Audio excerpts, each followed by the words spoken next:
Hey guys, what's going on? It's Ash here coming at you today with a new series. If you guys like it, we'll make sure we continue to do it. Basically, I'm going to bring on a pro player. I'm going to bring on a guest YouTuber. The pro's going to kick our asses and then tell us why we lost. So guys, enjoy.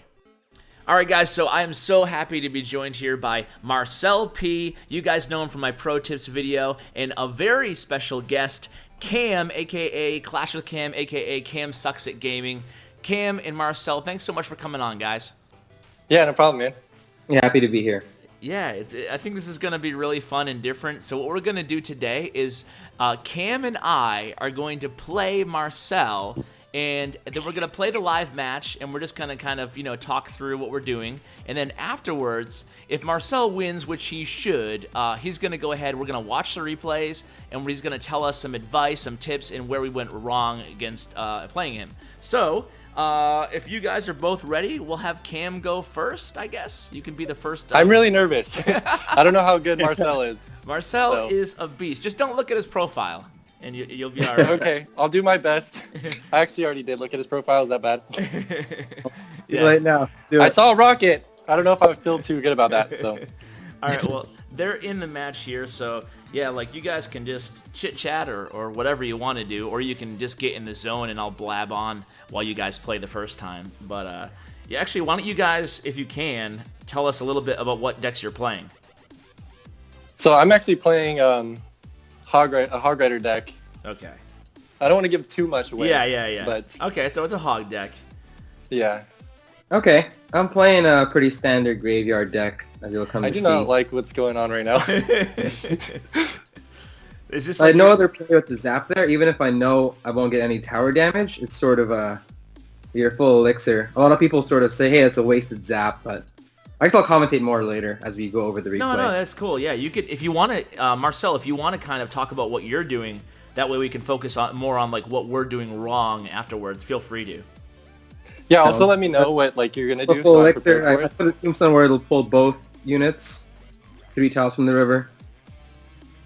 Tombstones have been really annoying for me because, with the Elite Barbarians, they're really good at distracting them. Yeah, they actually are really good against Elite Barbarians.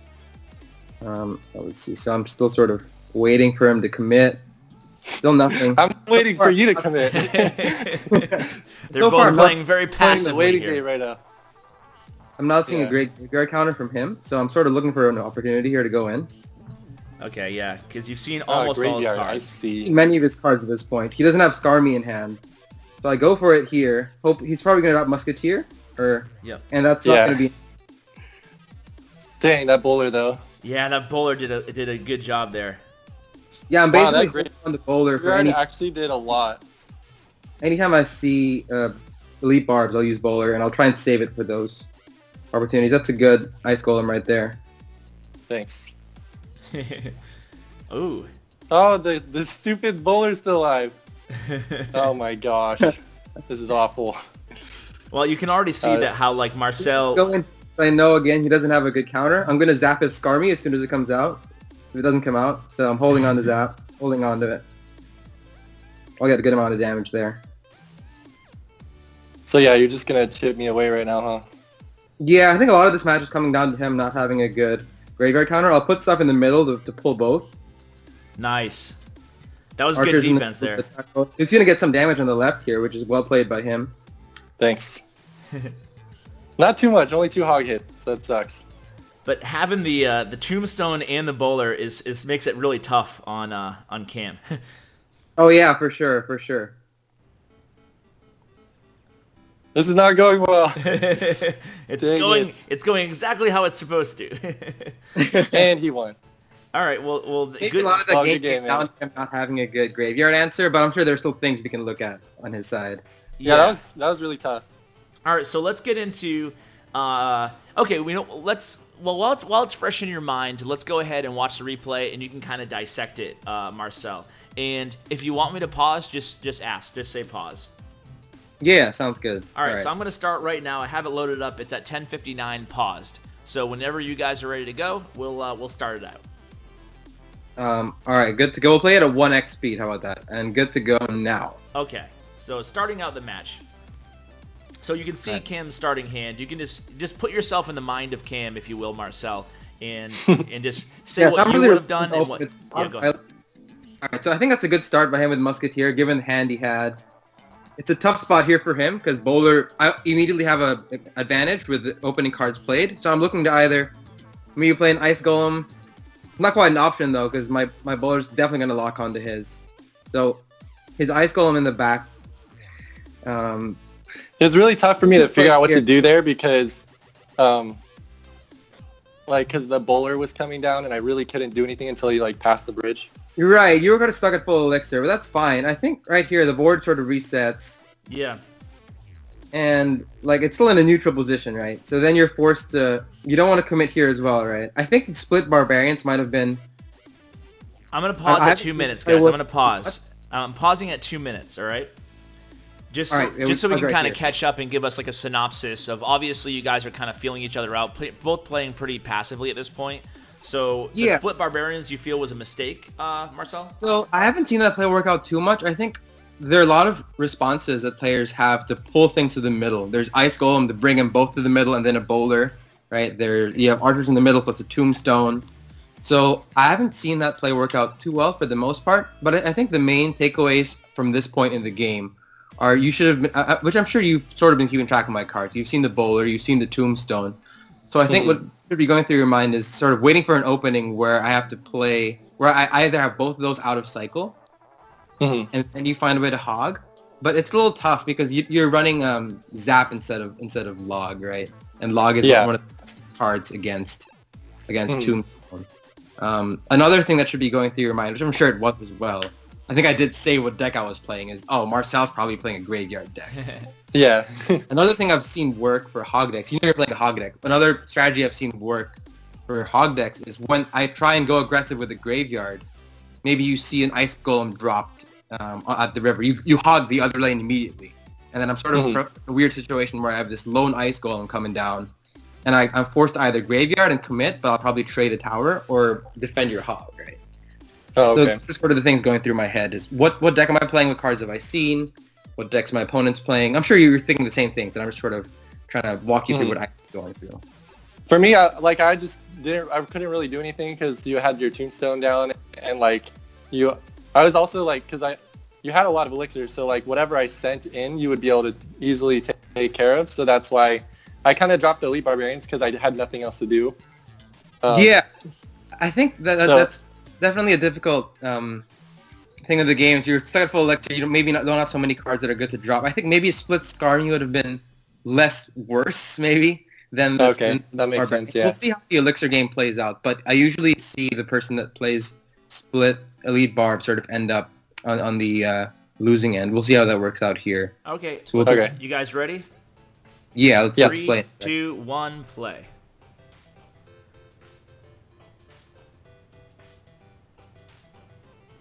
Yeah, so the split barbs kind of died down. Yeah, I end up a little bit. So it's about a tie in elixir, but I get the fireball chip damage. So I think I'm about half elixir ahead. Not a huge deal. So right now you're again stuck in a position where you don't have a good play, right? Yeah. And I think that maybe comes down to the deck as well. I'm trying to think about what the cards you have in your deck and if there are many plays that you have besides that are sort of. It is a relatively new deck, so I'm still learning with it. I actually had Hog Graveyard before, and that I did really well with that deck. Got a bunch of 12 wins in the Grand Challenge, but this one it's new and I'm starting out. I tried adding the Elite Barbarians because they're the meta right now. And go ahead and pause here real quick. Yeah, sure. Sorry, I'm paused at 105 right now. So if you noticed, I guess we were pausing a little late here, but you still have your Zap in hand, when in fact Zap is I think it's one of the cards I see played best by the good players that defend Graveyard and played, I don't say the worst, but a lot of players don't recognize how effective it is at defending the Graveyard. Where you play the Musketeer here, you could have saved yourself, I want to say, maybe 400 damage with the Zap, which even if maybe you end up behind, the 2 elixir spending to save your tower about 400 health is almost always worth it. Okay. So when you know you don't have counters for Graveyard, you're forced to play Musketeer or a Mega Minion, Zap will really come in handy. Okay. And so if you had done that too, you maybe would have been in a better position to play another card because you would have cycled quicker, right? Maybe you could have done Ice Spirit Hog in the other lane or something like that. But let's go ahead and play again in a sec here. So your bowler totally shut down the Elite Barbarians, which could have been good, but the bowler is such a great little counter there. Yeah. I mean, he was sort of forced to play the Elite Barbarians because he was expecting the Ice Golem graveyard push. But I think it's also important to try and not play the Elite Barbarians when you know I have bowler in hand. So at that point, you should have, if you've been keeping track of what cards I've been playing, it would have been quite obvious that bowler was in my hand, and you'd know, oh, maybe now's not the best time to play the Elite Barbs. But it was a tough position, to be fair. You're right, so we can go ahead and play again at this point. Yeah. I'm playing right now. I'm at like 25 seconds. I'll pause until you catch up to me. All right, I'm good amount behind. Let me 4x speed real quick here. Yeah, sure. Yeah, I'm at 23 right now. Okay, yep, so I'm paused at 24, and basically the same thing that you were mentioning, Marcel, is that Cam sat on the zap there against that next graveyard push, and when you use the zap against a graveyard, how long do you delay? Because obviously you want like a lot of skeletons to spawn, but at the same time, you don't want to wait too long.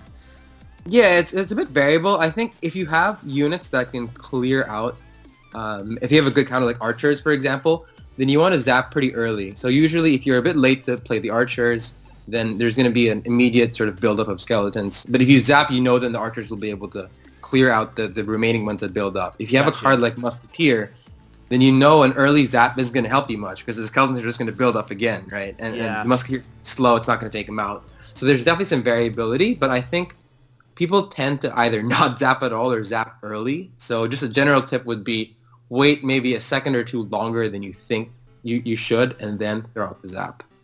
Cool. You guys ready to resume at 24-ish seconds? Let's do it. All right. 1, 2, 3, go.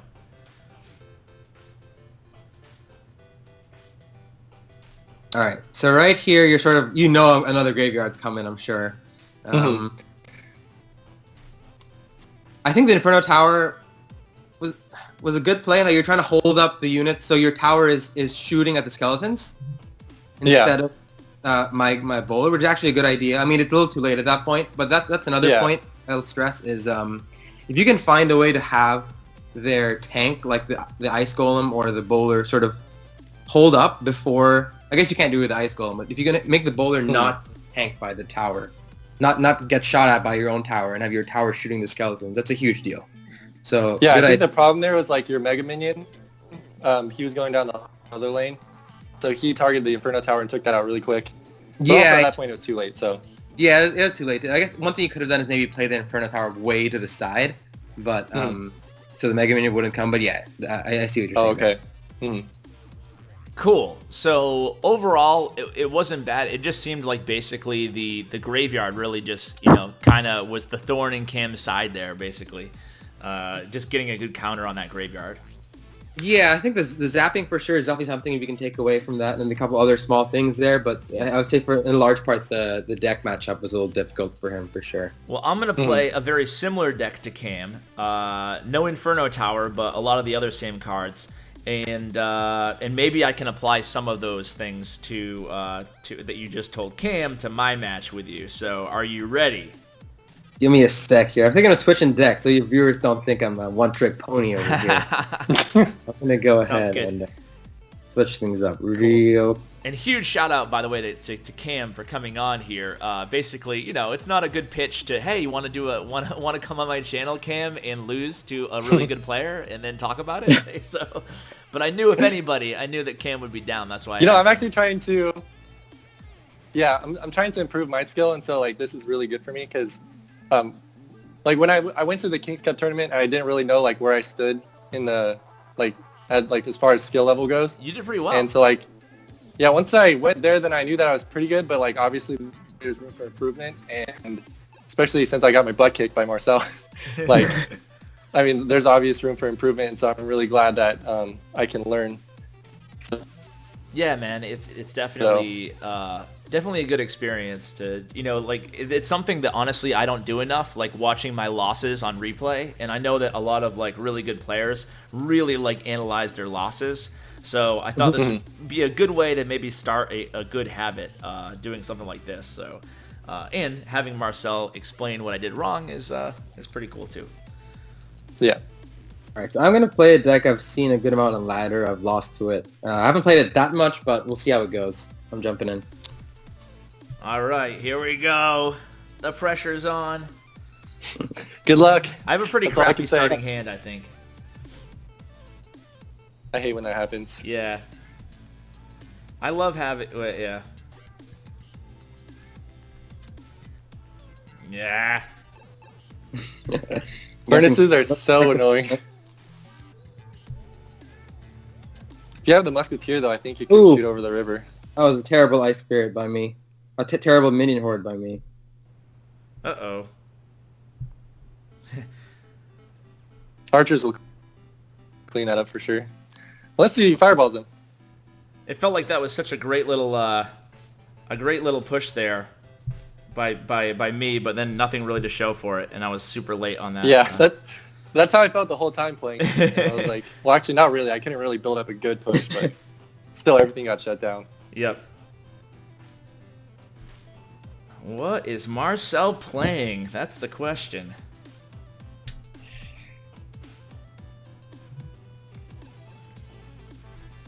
Dude, you haven't played anything, Marcel.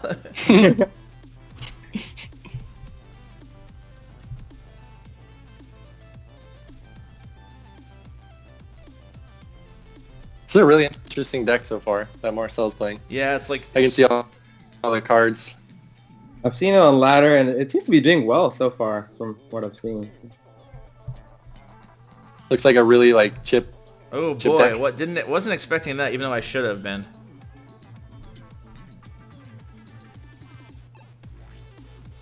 Man, you're such the thing that's difficult about Marcel, at least to me, is that like, dude, you're so conservative that it's like hard to punish you for overcommitting because you're so defensively minded, you know? That's exactly Yeah, I what definitely I try felt to too. avoid overcommitting. I think when you can force your opponent to make awkward plays at full elixir, that's sort of a good way to Yeah. go about. Ah! God, that was awful. Oh no. Dang, mirrored minion horde? So many minions right now. So many minions.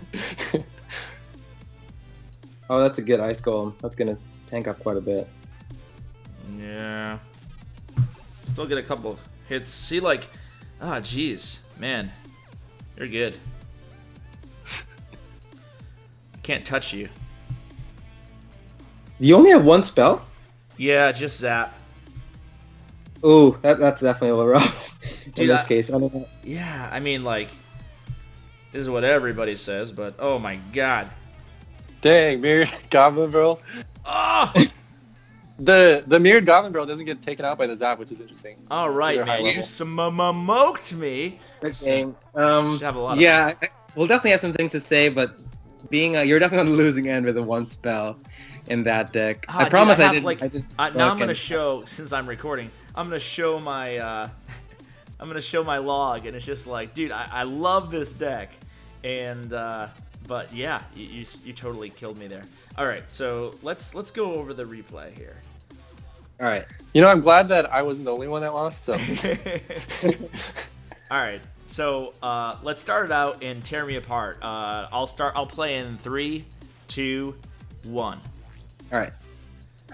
So you do have quite an awkward opening hand. I think you were mentioning that earlier. Yeah. You 'Cause, don't like, have any good sort of just I'd neutral love play. to start out with a Hog Rider if I have it in this deck, like right away. But I think things end up fine here. It's a good reaction with the Ice Golem. Yeah. I choose to go on the other side. So right here, I'm not sure if you're expecting the jump to go. We can pause real quick. Yeah. Were you expecting the hog jump to go for the hog to go for my tower, or did you know that it would go for the furnace? I knew it would go for the furnace, but I just kept him to the side because it's out of habit. Gotcha. So I think there are a couple of things there you can take away. if you're committing to going for the furnace, you can actually avoid a lot more tower shots if you just drop it straight on. Okay, cool. If you drop hog straight on is one thing. And second, for people that don't know why it went for the furnace, if your furnace is placed 3 tiles from the river, then you can't hog jump around it. Right? If it's 4 tiles from the river, then you can take push to the side that it's sort of further away from. But it seems like Ash did know that. So yeah, if you're going for the furnace, go straight up. Yeah, I kind of had the ice golem in the lane already, so I figured, and I had the hog was my next card up, so I figured I would go ahead and just try to take down the furnace at least with the ice golem and the ice spirit. Pretty bad timing there though. I took down the furnace, but then like nothing to show for it, like I said. Yeah, so you can go ahead and play. Yep. Or have you already started playing? So I started right now. So then when I see the skeleton army, I know I'm kind of in trouble here because I only really have ice golem and ice spirit and zap as far as anything to stop like a bait deck or swarmy units. I see. Huh. We can go ahead and pause real quick. I'll talk about overall strategy maybe Sure. against. I'm pausing too much. I'm at 211 right now, just so you know. That's exactly where I'm at. Oh, We're nice. pretty close.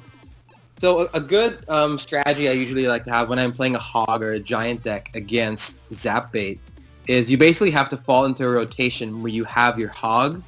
With you have your ice golem in front of the hog, and you have all the spells you have, in your case zap, in your hand. And what that means is you have to defend. You know I'm going to have Goblin Barrel. At this point, you should sort of be expecting the Goblin Barrel, right? Yeah. And in order to get okay, scenario, I'm gonna fess up and say that I wasn't expecting Goblin Barrel only because I don't know, I was so distracted by trying to say what I was doing that like with the first time you threw it at me, I was like, oh crap. But yes, go on. Yeah, so I would say if you've seen the Minion Horde, the Furnace, and the Spear Gobs and the Skarmy, it's usually you'd expect. Yes. I wasn't 100% sure you'd know, but you're sort of expecting there's a good chance I'll have the barrel, right? And so the way you'd set up a push where you have Hog, Zap, and Ice Golem, so you're ready to zap anything I drop, right? Mm-hmm. Is that means you would have had to defend one of my Goblin Barrels without using Zap. So that's sort of the win sort of rotation you have to go through. You defend a barrel without Mega Minion's pretty good. Yeah, Mega Minion, Ice Spirit maybe, and then you drop the Ice Golem, then the Hog, and then you're ready to zap whatever. That's sort of my thinking when I try to beat Zap Bait. I gotcha. So try to defend Goblin Barrel without using Zap. Right, and then immediately go for a push, because then you know that you have the Zap ready to punish my Skarmy or my Minion Horde, right? Okay, that's a good tip, especially in the Elite Barbarians. I barely even got to play them at all. Like, I don't know, but anyway. It's a great part of this matchup for sure. Okay, so do you want to resume? Yeah, let's go ahead and resume. Okay. Right. So that was awful. Not that it mattered because of the log, but still. So right here, I'm actually in an awkward position where you actually rotated a lot faster than me. So you have a good opening here where you're ahead by 4 elixir if we see right here. I remember him saying like, "You're not really dropping anything. It's because he didn't have any elixir at that point." Yeah, I didn't want to say it, but he was way ahead on elixir. I wanted to keep quiet too because I didn't want to like ruin anything. So I missed an opportunity to push there, basically. Yeah, you could have gone Barbarians right there. If you had seen, I had to do log and furnace, and I didn't get any value from the furnace. You maybe could have noticed. So a weakness in my game is that I'm pretty good at assessing how much elixir my opponent has, unless they're playing like a bait deck or a cheap deck, you know, like because it's so easy to, you know, okay, they just dropped whatever Elite Barbarians, they just dropped a giant, you know, that's you can just tell. But then like when you're throwing so many things at me. I find it hard to concentrate on my game and try to always, you know, most of the time you have like a general sense, but I find it hard at times to know if I have like a little bit of an edge, like 3 elixir or 4 elixir, like in that case. Yeah, that definitely makes sense. I think it's easier to keep track of the big drops, right, like a giant or a golem. I think just the one way I try and do is just make sure you know, like, in terms of net, like, have you spent more or less on every single exchange, right? Mm-hmm. At this point, I really catch you off guard, I guess, with a mirrored Minion Horde. If we're still playing at this point. Yep. And you're forced to zap. So at this point, things are still fine, though. You've taken a good amount of chip damage. But elixir-wise, we're still even. Yeah. I think one thing you could have done there is maybe drop a cannon to defend the furnace. Okay. It's one possible thing. Because then you force me to sort of it seems like I'm able to play on the reactive side a lot more than you are. Yeah. Based on the plays you're making, if that makes sense. No, that definitely makes sense. Yeah, I guess at this point I realize you only have one spell, and so I just go for the double barrel, and I know it's over. Yeah, you totally punished me there. So this deck that I'm playing, would you recommend adding another spell in it?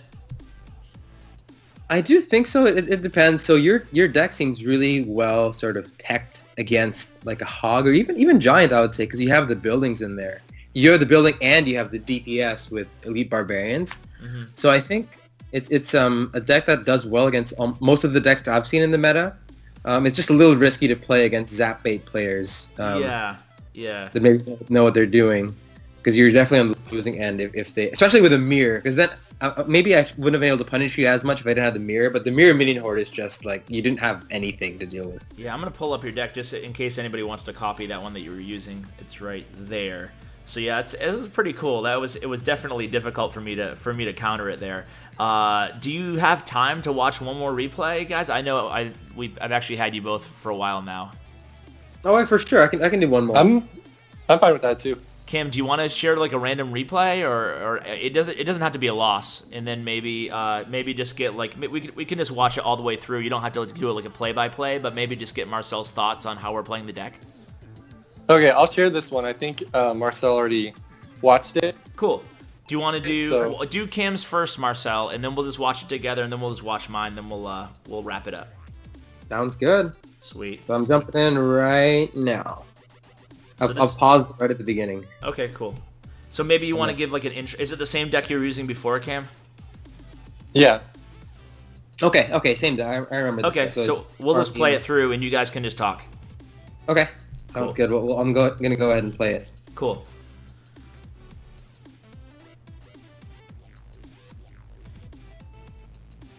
So you open with a hog.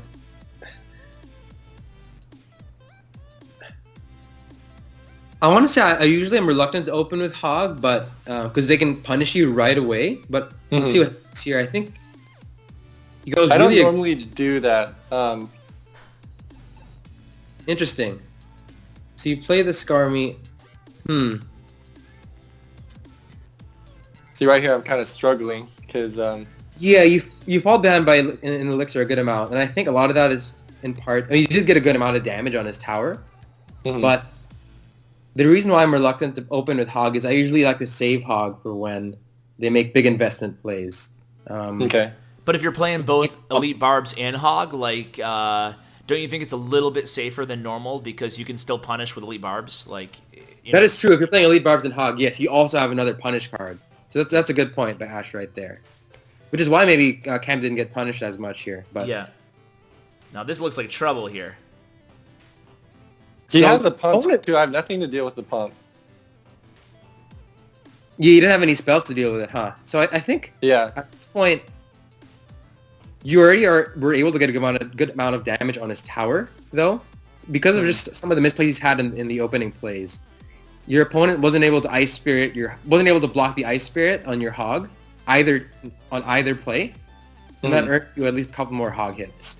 So just on the other end for looking at your opponent's perspective, blocking that hog's Ice Spirit will save your tower each time 300, 400 damage, which is always worth it. So I think right here, from your perspective, you sort of know you're way behind in elixir because of the two pumps, I'm sure. Yeah, I was pretty worried about that. You're cutting out a little bit. Oh, sorry. Can you hear me now? Yeah. Yeah. So I actually really like your hog on the other end to pressure your opponent. I think that was a really good play. And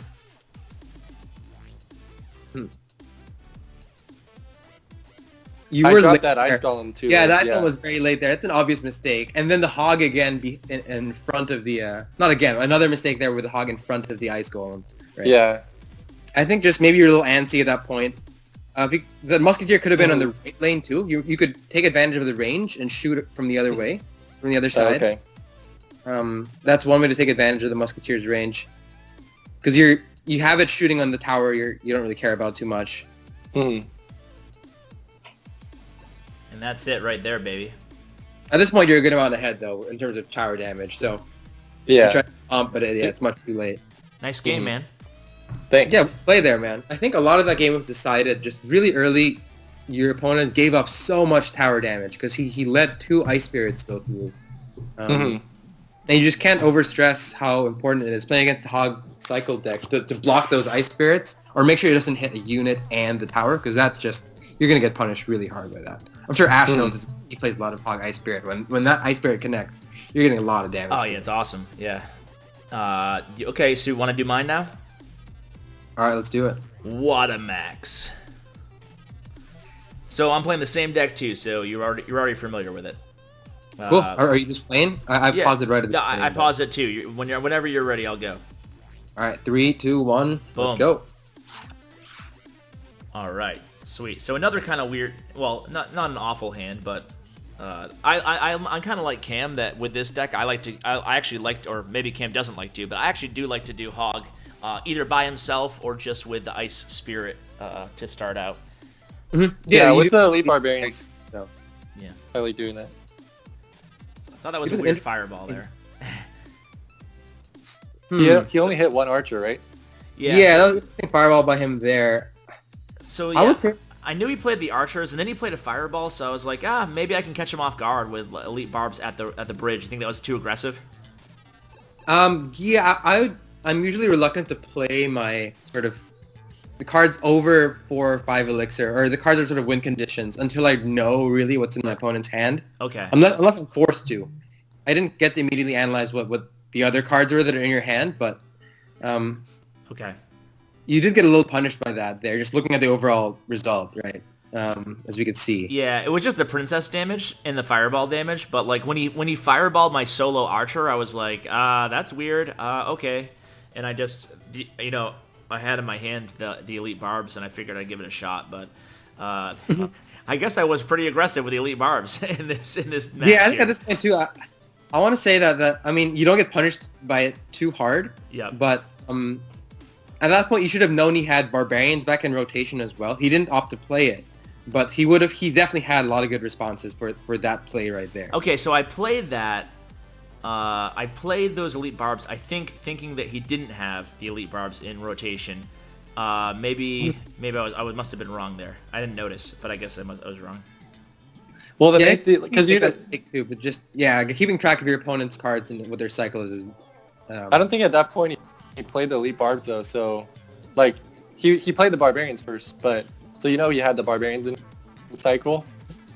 But Yeah, he he did. also has the Elite Barbarians. Elite barbs yet, but I think if we go back, he actually also had the barbarians in hand as well. So I played my cannon here, which might have been another mistake because I know he has Hog Rider, but I knew I also knew he had Hog Rider in his hand and he couldn't play it now. So Right. So I think it ended up fine, and you have elite barbarians as well, right? Yeah. To punish. You're falling a good amount behind here yes, with no good opening to push. You just go all out here, and he. yes. let's So see, though. yeah, this is where I go totally all out because I knew he was always having either elite barbs or barbs in his hand. So I was just like, okay, I just gotta go really big. Yeah, those No, are pretty tough to get I past think- with your deck. So I think you were able to push at that point when you sort of knew what most of his cards were, and I think a hog backed up with elite barbarians could not be defended by just plain barbarians, right? Right here, it's sort of a base race-ish. You guys are both able to defend, but you definitely have brought this game way back. Yeah, definitely. I'm still struggling at this point because I know he's going to play the barbs, So at this point, I'm just like, okay, just get the hog at all costs. And I ended up pulling it off, but still, was there anything I could have done better in a match like that where I know they have, like, for example, when you went against Cam in the first match against his deck, or you had the bowler and the, what else do you have there? Something, you had 2 hard I had counters. Bowler and Tombstone, right? So there are 2 counters. Yeah. Yeah. So usually what I like to do is when they have 2 counters to one of my cards, my win condition especially, you first have to wait for one of them to go out of rotation. That's usually not too difficult because they can't really play a 6-card game, right? They're definitely going to give up one of them out of rotation where it's not against your win condition. Now the important thing is to know then what his remaining counter is and sort of try and either get a prediction spell or a way to work around it, right? In your case, you're able to do it well with the Ice Spirit, where you knew he had Barbarians left. In either case, Ice Spirit would be really good, but once you didn't have one of them, and you could just throw the Hog Ice Spirit, and you're definitely getting damage in there if he didn't block the Ice Spirit. This deck too, like, do you think it would just be better if I subbed out Zap for either Log or Fireball? So I think I wouldn't. I'm usually reluctant to drop the cheap spells. I think having the cheap spells is usually just a really good idea, Zap or Log. It's mostly preference. I think your deck cycles not super quickly, so I would recommend Zap to play against Inferno Tower. Decks that are really cheap. It's a 3.0 average elixir cost deck. Okay, so I could say it's maybe an option to play a Log. I would say Zap is just a safer call against Inferno Tower, but when I go in the range of 2.8 or 2.6 Hog decks, even those are crazy ones, then I'm really okay with playing Log, because I know I can outcycle the Inferno Tower, and I don't have to Zap it. Gotcha. Cool. Any suggestions on Cam's deck before we let you guys go? So I would say if you find yourself playing a lot more graveyard decks, you could either substitute archers maybe for the musketeer. I would say I like the Skarmy and Inferno Tower sort of zap bait action going on there. Yeah, I think give the archers a try out in place of a musketeer. I think that'd give you a lot better of an answer to a graveyard for sure. And it's just a nice neutral play to have. You can split archers in the back. You're not committing too much. Yeah, give that a try. Okay, yeah, I will. All right, dudes. Well, I've had you for so much time. I hope everybody out there has enjoyed this as much as, well, I guess Cam and I enjoyed getting our asses kicked, but as long as we learn from it, then it's good. Absolutely. So, Cam, again, man, just wanted to thank you so much for coming on and giving this much time, especially around the holidays. And same to you, Marcel. All your tips have been super valuable, as always. So, guys, thank you so much. Is there any way that people, I'm sure everybody who's watching now has heard of both of you guys, but is there a best way to get in contact with you guys, Twitter or such? You can reach out to me on Twitter. I'm at Marcelp Clash. I'm also on Facebook under the same name if you want to spectate matches or just message me. I'm down to respond to whatever. So, yeah, definitely shoot me a me, Twitter as well. Camaro Bro Gaming is my handle. All right, and then, of course, YouTube.